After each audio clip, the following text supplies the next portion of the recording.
જય શ્રી કૃષ્ણ. જય હો, મંગલમય હો. કાલનું કન્ટિન્યુ કરીશું. શિવને જાણવાના છે, શિવનું જ્ઞાન જાણવાનું છે, કૃષ્ણને આનંદ રૂપે માણવાના છે અને શ્રી રામજીને જીવનમાં શાંતિ રૂપે ઉતારવાના છે. આપણી ભારતીય સંસ્કૃતિના આ ત્રણ દેવો આપણું જીવન ઘડે છે. આપણું શરીર માત્ર સંસાર ભોગવવા, બાળકો કરવા, વંશ ચલાવવા, પરિવાર કરવા, વ્યવહાર કરવા કે ધંધા માટે જ નથી. પ્રભુનું આપેલું અનમોલ વરદાન છે, બક્ષિસ છે. જેણે આપ્યું છે તેની માટે વાપરવાનું છે.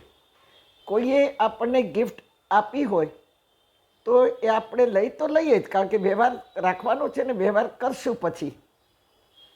કોઈએ આપણને 1000 રૂપિયાનો ચાંદલો કર્યો, એમાં બહુ ખુશ થવાની જરૂર નથી.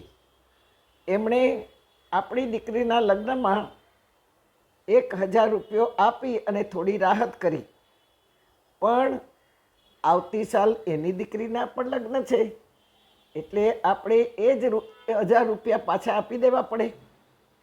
આપણે ગિફ્ટ રાખી શકતા નથી. કોઈની પણ ગિફ્ટ આપણે રિટર્ન કરવી જ પડે, તો જ વ્યવહાર સચવાય, અને તો વ્યવહાર સચવાય તો સંબંધ સચવાય, ને સંબંધ સચવાય તો સગ પણ ટકી રહે. તેથી રિટર્ન ગિફ્ટ પણ જેને દઈએ એને પાછી ગમતી હોવી જોઈએ, એને કામની હોવી જોઈએ. પુરુષને ગિફ્ટ આપવી હોય તો સાડી ન દેવાય, અને સ્ત્રીને ગિફ્ટ આપવી હોય તો પેન્ટ શર્ટ ન દેવાય. એક જાત અનુભવ કહું તમને. હું છેલ્લા 34 વર્ષથી વિદેશ જાઉં છું. મારા 2-3 મહિનાની ત્યાં ધર્મયાત્રા હોય. દરેકને ત્યાં ફ્રન્ટ દરવાજાથી ઘરમાં એન્ટ્રી ન હોય, પણ ગાડી સીધી ગેરેજમાં જ ખુલે. ગેરેજના ઘરમાં પ્રવેશવા માટેનો દરવાજો પણ હોય, તેથી ગેરેજમાં જ ગાડી લેન્ડ થાય અને દરવાજો ખોલી સીધા આપણે ઘરમાં જઈ શકીએ, ગાડીને ખોલીને. મેં થોડા દિવસ પછી પૂછ્યું, જ્યારે જાણીતા થાય પછી પૂછાય ને, પહેલે દિવસે કાંઈ ન પૂછાય. મેં પૂછ્યું કે આપણે ફ્રન્ટના દરવાજેથી કેમ નથી જતા? તો એ બહેને કહ્યું કે એ દરવાજે છે ને સરસ ગાલીચો પાથર્યો છે માં, અને બધા ત્યાંથી આવે તો મેલો થઈ જાય. મારી તો આંખો પહોળી થઈ ગઈ. વળી થોડા દિવસ બાદ જરા વધારે એકબીજા આપણે નજીક આવીએ પછી પૂછાય. થોડા દિવસ બાદ મેં જોયું કે એમના ગેરેજમાં ચારેય બાજુ સેલ્ફ લગાડેલા હતા, જેને આપણે અભરાઈ કહીએ.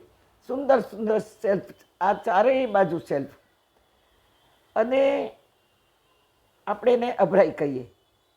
તેના ઉપર જાત જાતના અને ભાત ભાતના ગિફ્ટ પેકેટો મૂક્યા હતા. જુઓ, મેં ચિત્ર એટલે જ આપ્યું છે.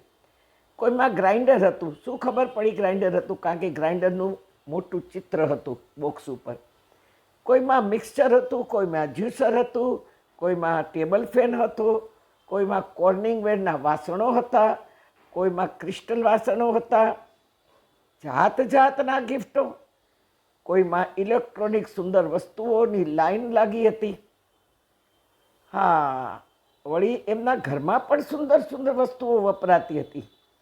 એટલે મારાથી રહેવાયું નહીં. મેં પૂછ્યું, બેન, આપણા ઘરમાં તો કેટલી કેટલી સુંદર વસ્તુઓ છે, આપણે બધી વાપરીએ જ છીએ, તો આ બધી મોંઘી મોંઘી વસ્તુઓ ડબલ ડબલ કેમ વસાવી? આટલો બધો ખર્ચો કેમ કર્યો? એ બેને હળવેથી માથા પર હાથ મૂક્યો અને બોલ્યા. અને એ જે બોલ્યા, મારી આંખો પહોળી થઈ ગઈ, મારું મોઢું ખુલી ગયું. એમણે જે વર્ણન કર્યું, આ એક જ ઘરે નથી, દરેકને ઘરે છે.